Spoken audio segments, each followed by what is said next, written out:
युक्तिवाद करण्यात आलेला होता। कपिल सिब्बल यांनी अनेक महत्त्वाचे मुद्दे उपस्थित केलेले होते आणि आता कपिल सिब्बलांचे मुद्दे खोडून काढण्यासाठी शिंदेंच्या वकिलांच्या वतीने काही मुद्दे उपस्थित केले जातात का हे पाहणं देखील महत्त्वाचं आहे। आजच्या या सुनावणीकडे संपूर्ण राज्याचं लक्ष लागलेलं आहे।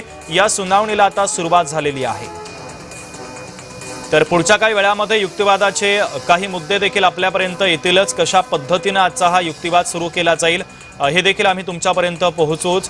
मात्र राजकीय वर्तुळामध्ये आता विशेष लक्ष या सुनावणीकडे लागलेलं आहे। शिवसेना पक्ष आणि चिन्हाच्या संदर्भातली ही सुनावणी आता सुरू झालेली आहे। तर आजच्या सुनावणीकडे संपूर्ण राज्याचं राजकीय वर्तुळाचं लक्ष लागलेलं आहे। कशा पद्धतीने आता दोन्ही बाजूने युक्तिवाद केले जातात आणि काय बाजू मांडली जाते, कोणत्या पुराव्यांचा दाखला दिला जातो हे पाहणं देखील तितकंच महत्त्वाचं आहे।